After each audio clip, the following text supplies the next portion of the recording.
বল হরি হরি বল, বল হরি হরি বল, বল হরি হরি বল, বল হরি হরি বল।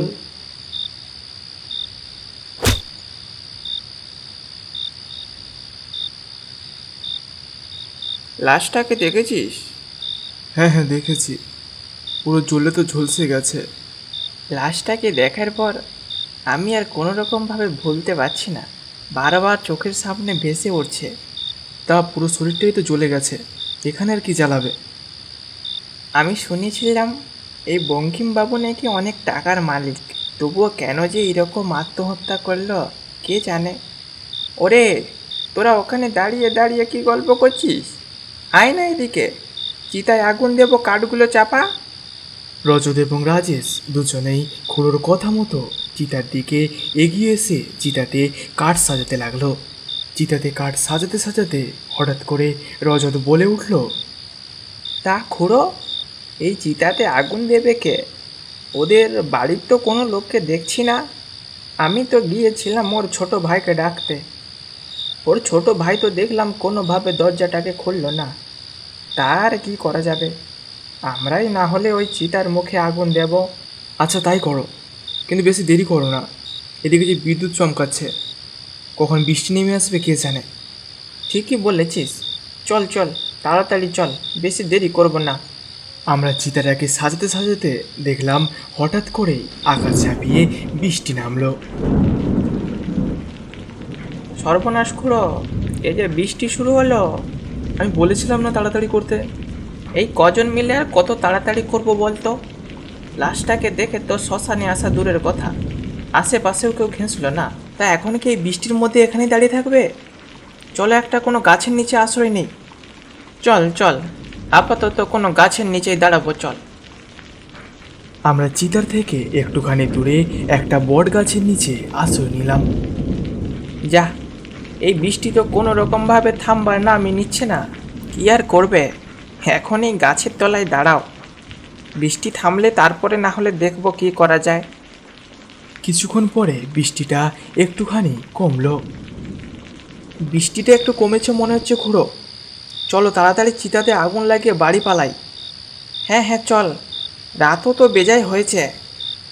আমরা গাছের নিচ থেকে বেরিয়ে চিতাটার দিকে এগোতে লাগি। একটু দূরে যাওয়ার পরেই রজত হঠাৎ করে চিৎকার করে ওঠে, এ কি খুড়ো, খাটিয়াতে যে লাশ নেই। লাশ নেই মানে? লাশটা খাটিয়ার ওপর থেকে উধাও। এ কি বলছিস তুই? এই যে অমঙ্গল।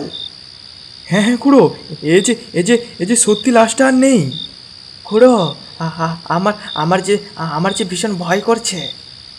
ওরে তোরা ভয় করিস না, এই জঙ্গলের মধ্যে থেকে কোনো জন্তু জানোয়ার মনে হয় ওকে খাবার ভেবে টেনে নিয়ে গেছে। কিন্তু আত্মহত্যা করে মরা ওই অর্ধেক পোড়া শরীরটাকে কোন জানোয়ারই বা নিয়ে যাবে? এই কথাটা বলে উঠতেই হঠাৎ করে পিছন দিক থেকে একটা ভয়ানক সাড়া শুনতে পাওয়া গেল। আমি আত্মহত্যা করে মরিনি, আমাকে আমাকে মারা হয়েছে। এ এ এ এ কি, এ আওয়াজটা আবার কোথা থেকে আসছে? আমি আত্মহত্যা করে মরিনি, আমাকে মেরে ফেলা হয়েছে, আমার বিরুদ্ধে চক্রান্ত করা হয়েছে।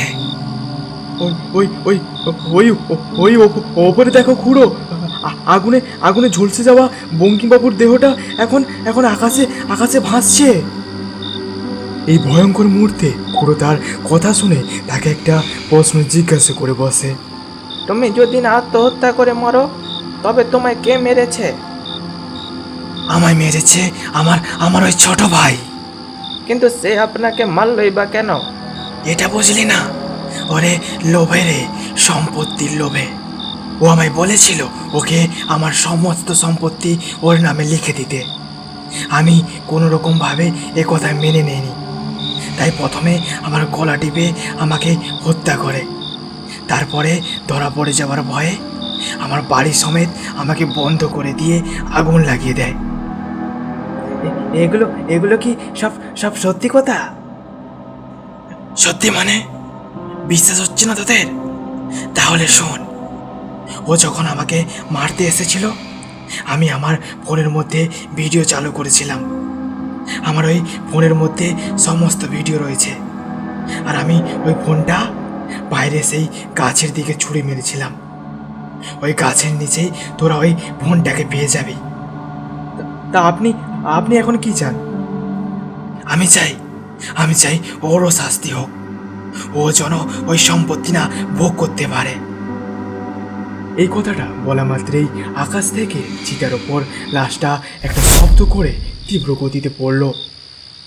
আমরাও খুব তড়িঘড়ি করে ওই চিতাটাতে আগুন লাগিয়ে মোবাইলটাকে খোঁজবার জন্য গাছটার নিচে আসি। এবং সত্যি সত্যি বঙ্কিমবাবুর কথা অনুসারে সেই গাছটার একটুখানি পাশেই পড়েছিল একখানা মোবাইল, এবং সেই মোবাইলের ভেতরে সমস্ত কিছুর ভিডিও করা ছিল।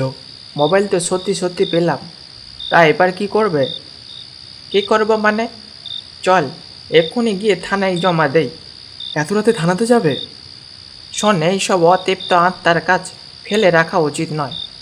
তাড়াতাড়ি করলে হয়তো ওরা আত্মাটাও তাড়াতাড়ি মুক্তি পাবে। ঠিক বলেছো খুড়ো, চলো তাড়াতাড়ি গিয়ে পুলিশ স্টেশনে এটা জমা দিই। আমরা সবাই সেই রাত্রিবেলায় পুলিশ স্টেশনে গেলাম এবং দ্বারকাবাবুকে সমস্ত ঘটনা খুলে বললাম এবং ভিডিওটাও দেখালাম। যতটা পরিমাণ শাস্তি দেওয়া যায় তার জন্য অনুরোধও করলাম।